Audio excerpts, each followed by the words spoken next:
Listen, I've never had any problem expressing my opinions, but what we're doing here is bigger than that. These are conversations that need to be had in an unfiltered way. Drag racing's all I've ever done. It's all I care to do.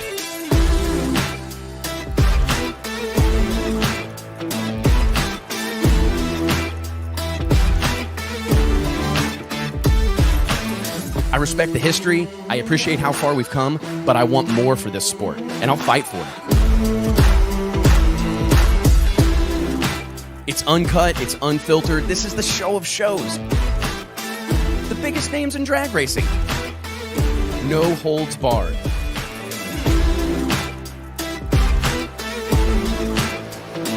This is the great American motorsport. Drag racing. Prove me wrong. I'll wait.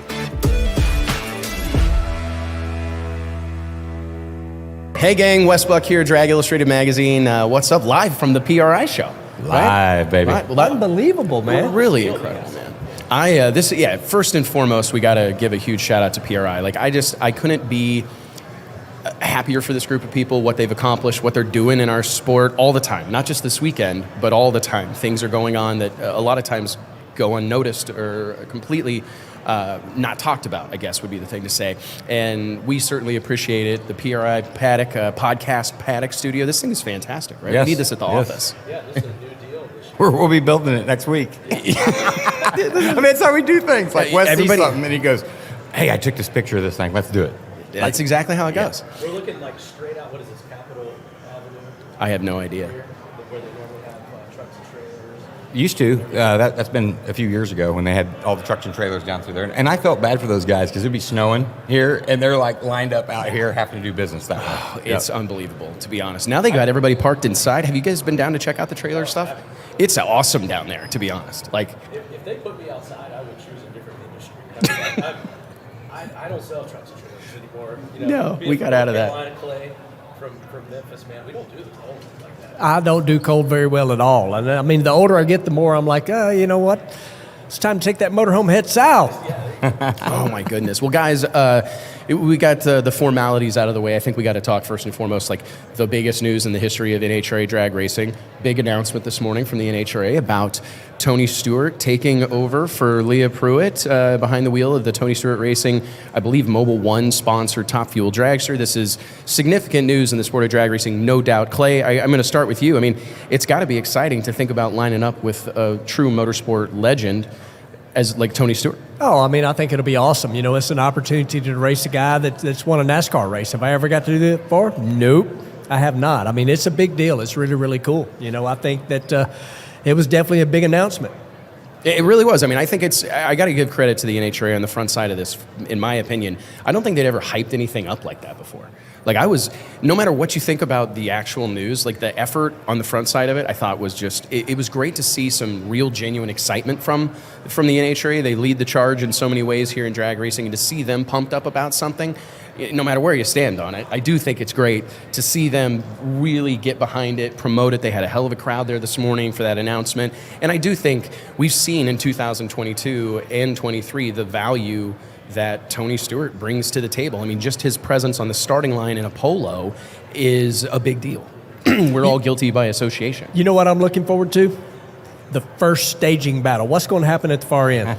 Oh, boy. Is it going to be some helmets thrown? I hope so. I hope so. I don't know. I mean, I'm not trying to incite a riot. I'm still not sure. Like it's one of the biggest announcements ever. I mean, I was expecting this announcement that there's going to be huge purses, in the next year. And I was hoping that's what it would be. I figured you were. Yeah. I didn't know. Jim Kane in the house. What's up, Jimmy Kane? What's going on, buddy? I was just talking about you this morning. It was all positive, I promise, okay?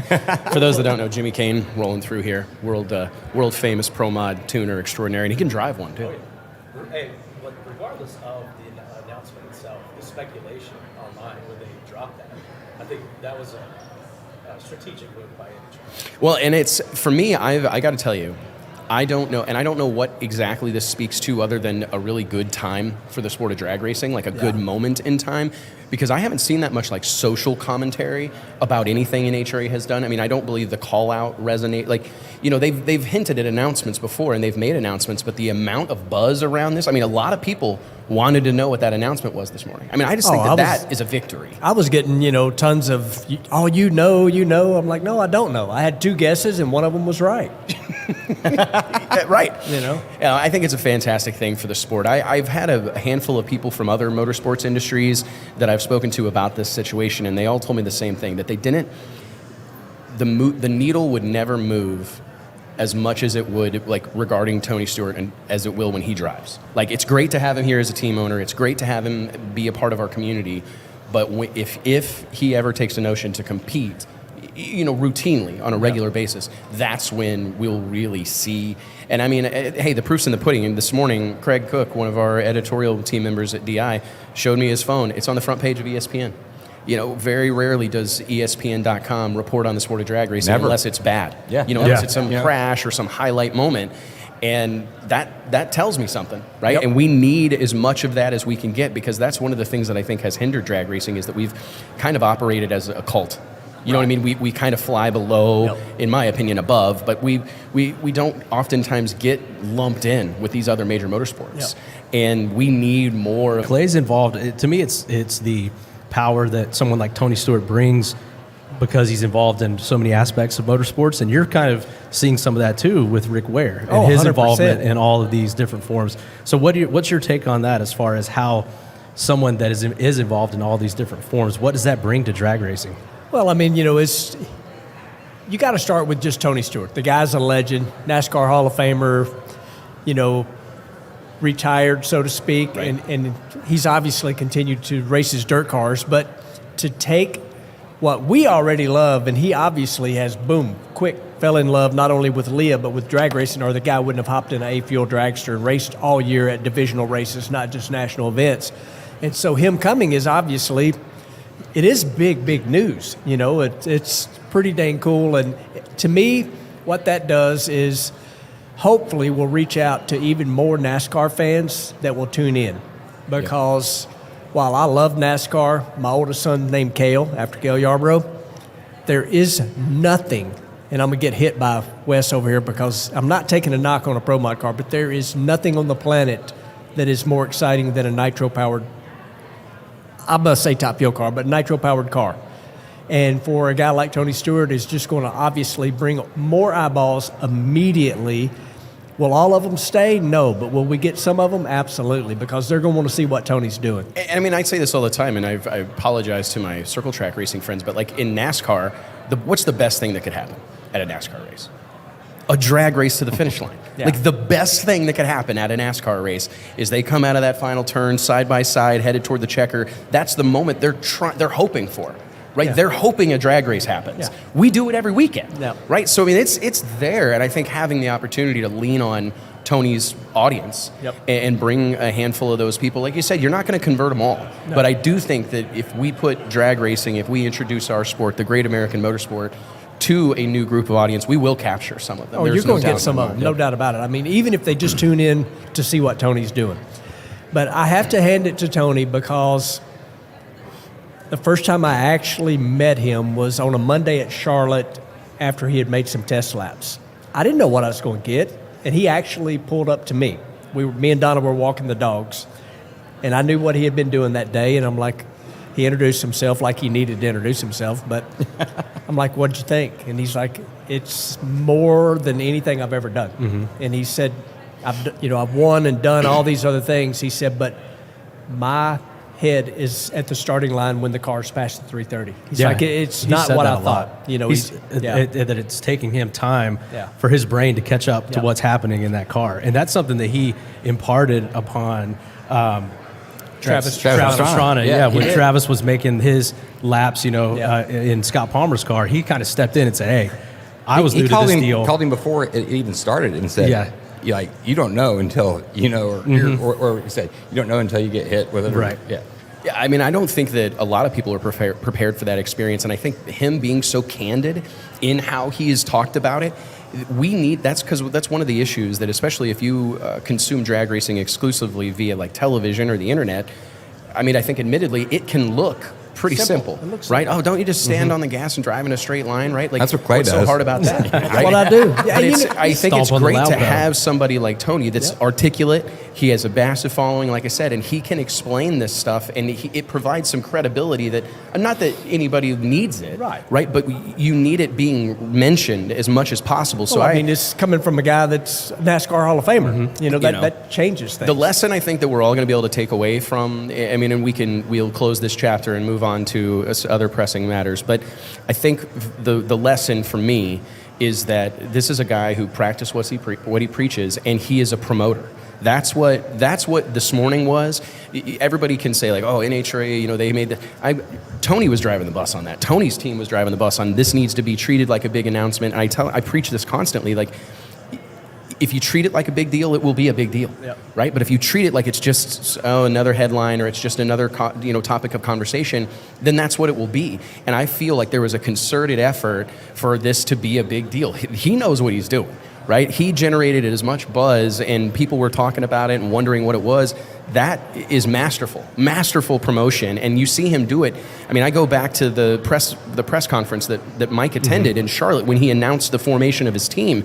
We'd never seen anything like that. The lights were so bright, I was worried I was getting like a sunburn on the back of my neck. You were worried about your redneck already? I wish we had those lights here. I mean, I can get sunburned at night, so it's not. Yeah, Mike's skin makes milk look dark. Right. It's true. I mean, and it's, to me, that's the takeaway. Is it's a lesson and a reminder to all of us that pomp and circumstance and putting that extra energy into those promotional endeavors, that will pay off over the time, and it may not over time. You're kind of the king of it. I mean, you literally we haven't had a race yet. The biggest, richest, greatest race in the world. But if I don't believe it, how can I expect anybody else to believe it? Well, I mean, let's think about it this way. That's bringing some of the NASCAR to drag racing. Yes, what it is. I mean, it's no different than what Rick Ware has us doing all the time. I mean, I am trading social media stuff back and forth with Ryan Newman all year. That's crazy. Yeah. Ryan Newman's watching, paying attention, and we're giving each other shout-outs. That's what it takes, man. I mean, Clay does it right. Yes. I was talking to a young racer this morning, and I was talking about Clay, and I said, Clay does it right. You're doing some great things. Just keep on that path. Like, there's so many people that don't do it right, Clay, but you started a YouTube channel. You go to No Prep Kings events. You do drag and drive, right? Or you go to other motorsports events. You're constantly, and I think that again, those are lessons that we can bring from these other motorsports, because that is, I think honestly, it's ingrained in our community, in the drag racing community. I say all the time that I feel blessed to be a part of this group of people. I really do. It's my favorite people in the world, other than my immediate family, my beautiful wife right here. But it's like, we're almost like humble, this group of people, humble and so humble and so the salt of the earth, right? We have a hard time. It's uncomfortable for people to promote themselves. Their parents taught us not to do that, not to be that guy, right? And that's an incredible thing, but I think sometimes people like confuse what being humble or what humility is. Like, it's not thinking less of oneself. It's thinking of someone else more so than yourself, right? It's opening a door for an old lady. It's helping someone across the street. It's not being unwilling to tell people that you had a fantastic year or you've got a big new sponsor. Like, that's not being boisterous. That's not being, obnoxious. But I think a lot of us, just the way we were brought up, is it's not to talk about ourselves. It's not. But in this busy world we live in, especially the world we live in today with social media and all this content and all this noise, you better be making some. You better be contributing to it in some way. And to JT's point, I really think it's about not stopping. I think that if we could provide some value to people here today and get it from you, and I'm curious if you will agree, I've had people ask me, how do you do this? How do you grow this? How do you just keep doing it? You keep doing it. You don't stop. You don't stop. It's marketing. I mean, you don't buy a full page ad one time and think you're going to sell everything off the shelves. You do it 12 times. And you hope you do it for years and years and years and years. But I'm just saying, within the year, and then you wait for that person to want that part, and then it pops in their mind because they've seen that ad 12 times. Our most successful advertisers are ones that have been in the magazine since day one. Yeah. And have seen their business And I've seen their grow. companies Yeah. grow because of it. And it's like, and it's nothing more so than not stopping. Yeah, It's I mean- nothing contributes more. I mean, how many times? Yeah, Clay's an example of that. When you went 11 Consistency. years before you won, right? An NHRA Top Fuel national I think event. it's more than that, actually, Okay. but whatever. But I mean, how many people have you seen come and go? 19. Okay. So almost 2 decades. How many teams and how many drivers have you interfaced with over the years that didn't make it 19 races Yeah. before they threw in the towel? But I mean, you just got to keep going. You know, for me, it's a running joke with Donna, my wife, and my sisters, Tracy and Lee. They're like, content, content, content. That's all they hear from me, you know, and I'm constantly looking for what can I do that makes people want to pay attention to what our team is doing. You know, it's not about me. You know, you're just saying but it needs it to is be. kind of about you. Well, I because, know, because but everybody loves you, Clay. But I don't put it you know, out there that way. That's- But, and- no, but, you but, know. but that's right. I mean, like, people want to follow you because you are genuine. You do put yourself Well, out I there. You care, appreciate that, but you but- care about people. You know, and we everybody can tell. that. JT wants to take you to dinner later tonight too. His dinners taken. last too long. His dinners last too long. I know JT. Yeah, they do last a Yeah. while. Dinner, We're not bad about that. afterward. Don't do Yeah, anything don't do it afterward. unless You could go unless to you dinner. sign a waiver. JT's got a waiver that you have to sign if you're going to hang out with Yeah. him past dinner. That's like going to the casino with Captain Chaos. I've yeah. done that. Yeah, I've heard about that. Yeah. I've had a couple of those stories. I kind of want to go with him sometime. You know, You should go with him Oh, yeah, sometime. you would You fit guys. right in. Oh, you would boy. fit right in. Let's talk about, speaking of making noise and promotion and everything, the next big thing we've got on the horizon, the SCAG Power Equipment Pro Superstar Shootout, presented by Johnson's Horsepower Garage, Bradenton Motorsports Park, Bradenton, Florida, coming up 1st of February, or the first February week of 8th, February. 9th, and 10th. I was just there. Yeah. you were. Yeah. yeah. It's crazy, They're right? making, they're tuning that place up, man. They are. I was paying attention to what's going on next door. They're working their tails off. I cannot wait to get there. I mean, that's going to be the coolest thing. Me, unlike a lot of the people that will be racing there, I've done a lot of match racing. I've done races that pay big money. Not Well, this much money, but You mean like running 8th mile at Huntsville Dragway for $100 grand? 101. 101, sorry. Right. I mean, I'm what I'm the most excited about is having the opportunity to start 2024 off with a bang. Like, I think that is one of the coolest things about the Rocket City Nationals, man. That was the name of the event. This is well done. They did it like a political flyer. Yeah. Is that like an original from that event? No. I What is just this? I just met the guy that runs the racetrack there in Huntsville, and he's like, "Man, you won the biggest race ever there." And he handed me this, and he's like, "You ever want to come back and do a match race? Just here's my number." But this is a pretty cool deal. I thought it was like a political flyer as well, kind of promoting he's there and he's doing improvements at that racetrack, and I love that. That's great. That's a cool little track, and always has been. Yes. And a good track surface. I mean, a lot of people think that place, you know, they have preconceived notions or whatever, but that's actually a pretty good track. When ADRL was going there, obviously your performance there. What'd you run there? Oh my goodness, remember? Wes! I've had a lot of tire shakes since that happened. I mean, what In the three, I mean, three in the somethings, is it you know? 250 or Yeah, 2, yeah. So, Oh, yeah. because it's not as short as you think it is either. It's not as long as you think it is either. Well, there's not a level, at least when I was there, there's not a level spot in the entire pits. It all runs downhill quick a story. little bit. Quick story. So they had a test day before. Everybody we're talking about the Rocket City Nationals paid $101,000 on July 4th. I do not remember what year, like 2004, something Yeah, like I that. would say 04. George Howard, huge promoter, first guy to do $1 million bracket race. Anyway, they had a test day. So I make a run. I'm big on the radio thing. Mike Clover comes on. He's like, "You good? Everything all right?" You know, we were worried about it being a little short. Yep. And I finally hopped on the radio. I'm like, I'm good. Made it kind of close to the corn stalks, but we made the corner. But after that, game on. You know what I mean? It was like you just got to find out where the limit is and where we need to go and how soon you need to pull the parachute. Yeah. Do you think that gives you any kind of advantage going into Bradenton? I mean, totally different deal. Obviously, Bradenton is a quarter-mile track, plenty shut down. All the amenities are going to be there. But because it's not an NHRA national event track and it's a little bit outside the norm for these guys, do you think that your experience with IHRA and with events like the Rocket City deal, do you think that gives you an advantage going into this? Not really, to be honest with you, but here's what's going around, and y'all will love this because y'all are so involved in this event. I'm getting text messages, actually got a phone call. I'm not going to say from who, but the question that's going around right now is, are you going to run legal? think about that. That's never been an option in Top Fuel. Are you going to run legal? And meaning 100% nitro? I'm like, man, I don't see us changing our combination, but I love the fact that people are starting to ask me, are you going to run legal? You know, they just added 50 pounds to the Top Fuel cars.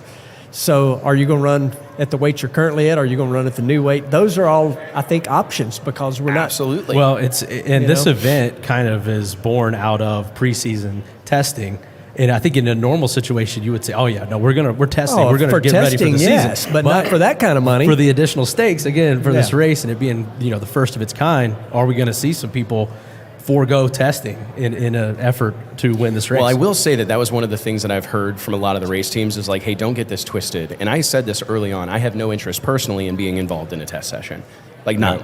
I mean, I actually told them like leading up yes, to it. Absolutely. Then But the the race, it has to be a real race. It cannot be some like glorified test session where we're going to throw some money around. It has to be a meaningful race. And it was funny because you talk to Tasca, you talk to Robert Height, you talk to these guys, and they're like, oh no, we're coming to race. We're coming to win this deal. There's only going to be one first. Right? Yeah, it only happens the first time once, and people want to make that mark on the history books. Well, let's face it. It's one race. What's the payout? 200? 250,000 250 grand to win. 1.3 million. How many overall. races do you got to win in NHRA to equal that much money? I don't know. I thought we were going to hear some news today, but then maybe change that math, but we didn't. It pays 50 grand to win a Top Fuel race. Y'all are paying 250 grand. We're racing. It's for real. It's for real. It's for real. That's $250,000. Yeah. The championship pays 500 grand. Right, to go win. One race versus 22 to try to win a championship. I mean, I just think that this is. I hate it in some ways because I do recognize that the money leanings too heavily on the purse, like as a promotional device, it's problematic. You know what I mean? Because you're like, all of a sudden, that's what the expectation becomes. However, that's why we did this the way we did it, because there's nothing I want more than it to pay $1 million, right? And I think we probably could have pulled that off. But it's also like, okay, we got to start somewhere, and we got to build up to it. What's going on, guys? And I think that over the course of time, like that's where we're headed. There has to be. I mean, you look at World Series of Poker, you look at all these other events that happen outside of the motorsports community. There's there's always a stack of cash somewhere. There's always a bag full of money. There's always a big check with a lot of zeros on it. And I mean, in this modern world we live in, going back to trying to make noise and trying to cut through, it takes those big numbers. And we recognize that as part of our marketing spend in a lot of ways. Because when you are able to tell people that we're bringing the baddest drag racers, the best racers in the world to a single location to do battle for $250,000, that sells it. That's why the Kentucky Derby, the Masters, all these other sports. That's why that they promote how much that all the racers or all the golfers or whatever sport it is. That's why they promote the money, because they know it's serious. Well, let's face it. From outside looking in. In your world, we would not know anything about live golf if it wasn't for the money. Right. Yeah. Yep. The money put that deal on the map. page. It did. Front page. Yep. Just saw another announcement today regarding that with John Rahm. Rahm. Yep. Is he taking the $565 million or whatever it was? It was something crazy. $100 What was million it? a year for several years. Oh wow. Yeah. Man, But I got to get better at golf. Yeah, guys. JT, you're in the wrong career. But it you is need to leave here and go straight to the golf course. I do. And the stakes of this race, but also some unique aspects to it. The chip draw, the racing at night. What are your thoughts on that? I mean, those are things that we don't see in NHRA. We don't, in our opinion, we don't see enough nighttime racing with these cars. Well, it takes me straight back to my IHRA days. Yeah. We did race at night. Oh, yeah. We did those things, and that also suits me personally, because you're not going to call me at 8 o'clock in the morning and catch me up. I'm just telling you. For different reasons, JT. Different reasons. okay, we'll play okay. here. But I mean, it does. It's a throwback to the match race days. The night races. Everybody loves the header frames. I mean, why would you not take advantage of one of the 100%. coolest things about nitro cars, the header flames? It is. And It's awesome. That's why old Wes over here loves the nitrous cars. It is. We used to. Yeah. Then now they got zoomies, man. We got to get those bullhorns back. Got to get the on there. bullhorns back. Yeah. We got to get the bullhorns back. But no, I mean, I think it's like we've got to lean into our sports strengths right? One of them is that spectacle, right? The visual spectacle that it is, but it's also like all the other things. Like I'm really proud of, we've got an incredible program coming together for, the production value of this event, it has never been seen before in drag racing, not even remotely close. So the level of production that we're bringing to Bradenton Motorsports Park, I'm super excited about. We've got music, DJs, food trucks, vendors. I mean, it's going to be an electric, I would say, like a festival atmosphere in a lot of ways. And that's what I'm the most excited about, is just evolving the drag racing event experience. It needs to evolve. We've got some people that are leading the charge in our space. Motor Trend puts on great events. I believe the World Series of Pro Mod has started down that path. But it's like, we need more of that. We need more modern events. So it wasn't drag racing, but I kind of mentioned it about being in Bradenton. The show that Garrett Mitchell, a.k.a. Cletus McFarland, puts on. I mean, I just was part of the 2.4 hours of Les Mullets. The show was unreal. Monster trucks jumping from outside the racetrack, fireworks. That's so awesome, right? You know, when the thing ended, you had 20 cop cars out there doing burnouts. I mean, the show was unreal. And it wasn't about time slips. It wasn't about that, you know. It was just about a heck of a show. I couldn't agree more. And there's some people in our space that are paving the way, that are showing the path that we need to go down, because that's really what it is. I mean, they say, I heard Brian Lone say this one time, he said, the most dangerous words in the English language, because that's the way we've always done it. Mm-hmm. And there's a lot of truth to that. Like, it's just, that's the way we've always done it. Why change it? And you know what, man? I'm a break it kind of guy. Like, I just am. Shout out to my boy Eric Church, right? That's my favorite song in the world, break it kind of guy. But I'm kind of a break it kind of guy. Have to Google that. You got to do it different, right? I mean, every once in a while, you've got to try to shake things up and do it a little different. You're not an Eric Church guy?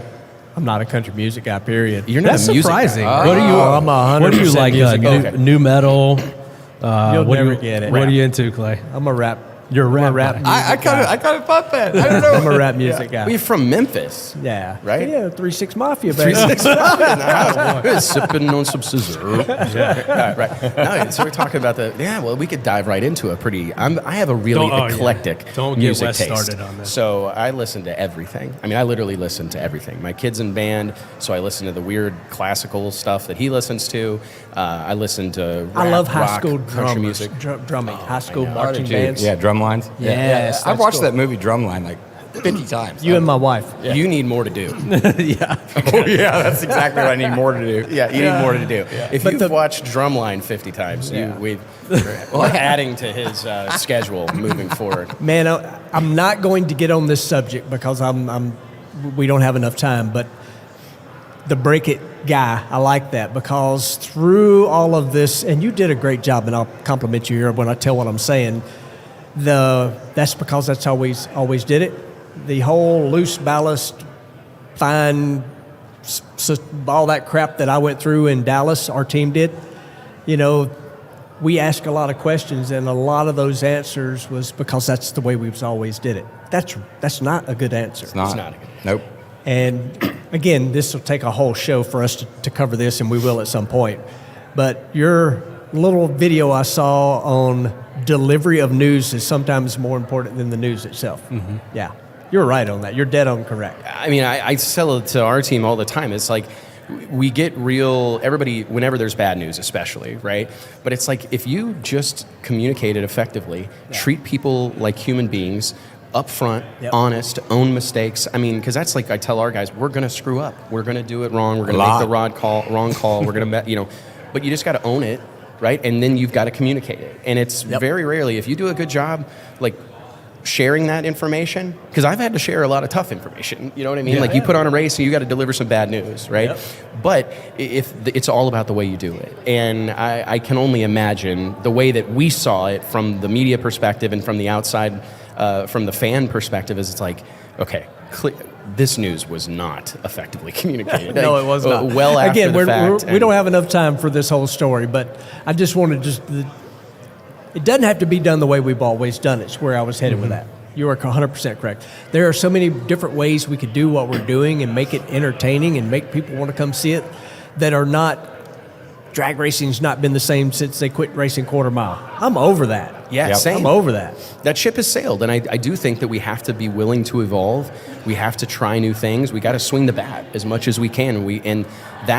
I'm of the opinion is until we're turning people away at the gates of these events, we need to be trying new ways to get them out there. And whether that's giving away tickets, however you have to do it, find a way to get people to the racetrack, because the sport will do the rest of the work for you. Like drag racing, if you can get them there, they will come back. Yeah, the people in motorsports will. I mean, they're such good people. You walk around this PRI show, and you'll run in, I mean, it's just booth after booth after booth of nice people, and oh my God, that guy's so nice. And you go back and you tell your buddies, oh my God, remember 5 years ago when we ran into that guy and he did something for us? I mean, that everybody here is willing to lend a hand, I guess. Yeah, they find a way. We always say that through the economy, through election years, we always talk about that. COVID. Yep. Racers find a way. And I think this show is good proof of that.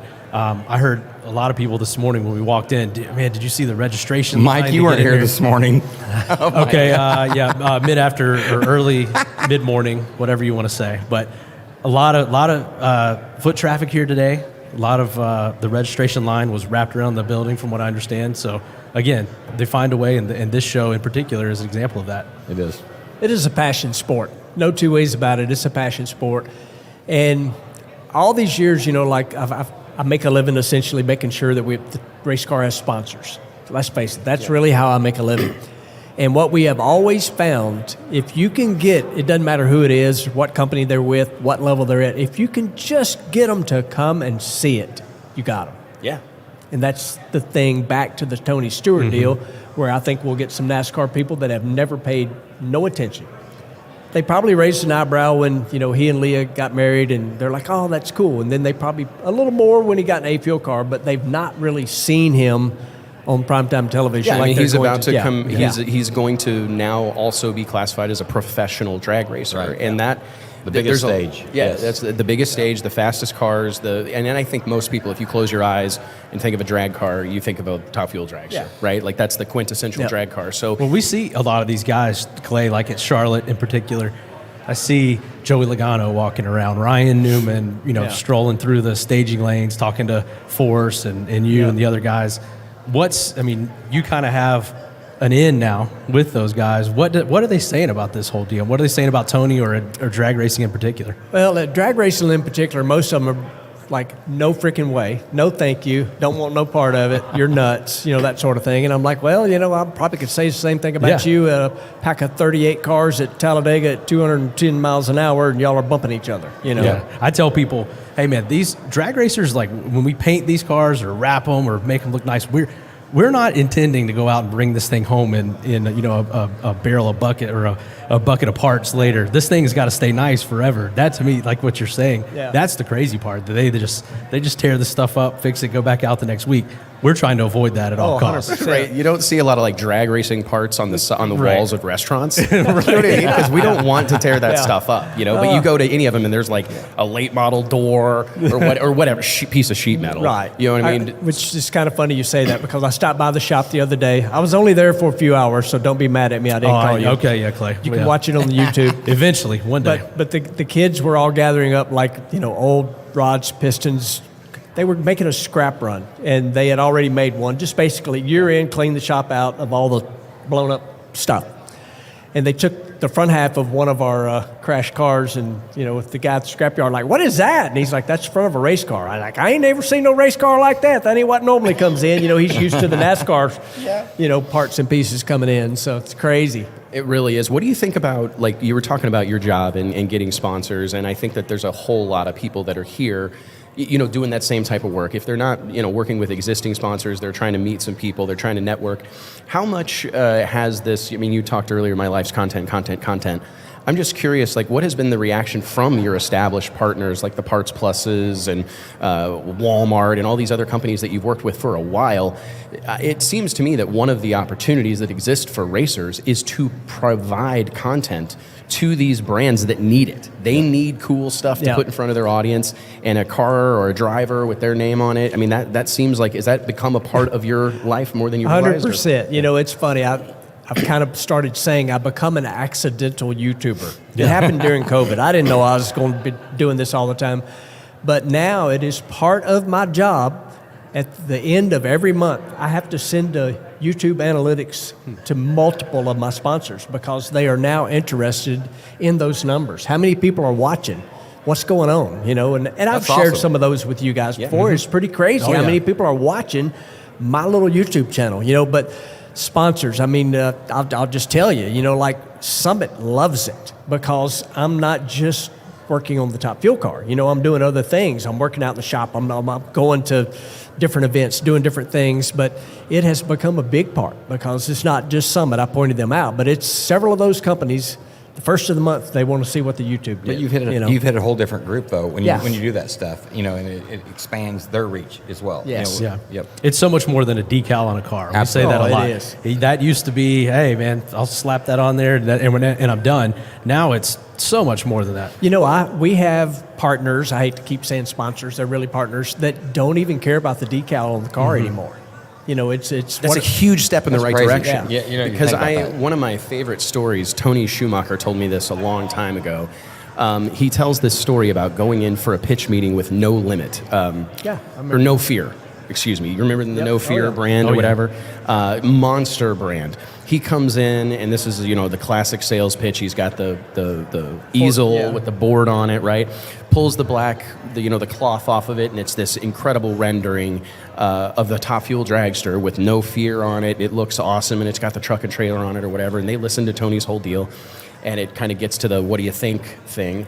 And they told him, all of this sounds wonderful, but No Fear doesn't sponsor machines; it sponsors athletes. He told me it completely changed his perspective on this because they didn't want a race car with their logo on it. They wanted an ambassador for their brand, a human being, somebody that people could talk to and engage with and relate to, or become a fan of, or whatever the case is. And I think that is something that's becoming more and more prevalent. I mean, that was a long, long time ago. That brand's long, so I don't even know what happened to it. But anyways, my point is that's where we're headed, and I think the more people that can embrace that and lean into, you're the only you, right? No one else can do it better. Yeah. You're you.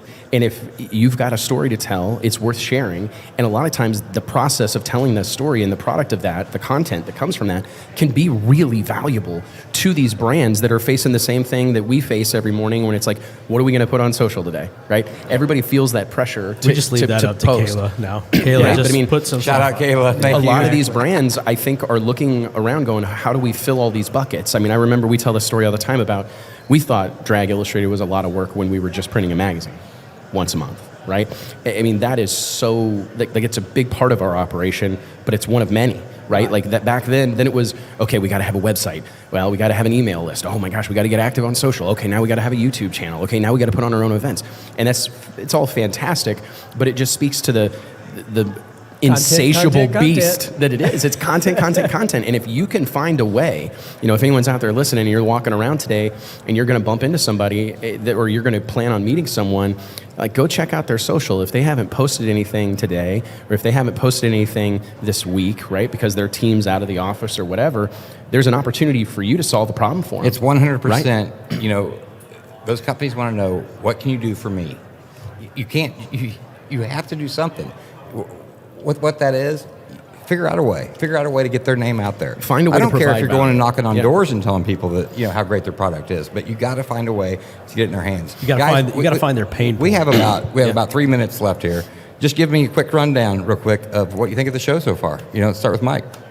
Well, I mean, we just said earlier, a lot of foot traffic. It looks like good, well-attended show as always. A lot of excitement. The announcements. Besides the Tony Stewart deal, we've seen a couple other drag racing related announcements. Buddy Hull is going to be running with Jim Dunn this next year. Clay, you got any big announcements that we need to break here? It'll be on YouTube. Oh, okay. Ooh. He can't even get it to us. Hit subscribe, y'all. Yeah. Well, hey, make sure if you want to continue this conversation or if you want to ask any of us anything, feel free to swing by the Drag Illustrated booth, 1505. Remember, tonight, Drag Illustrated After Hours, powered by Racers Club, our official tequila of the night, El Bandito Tequila, right down the street at Envy Nightclub.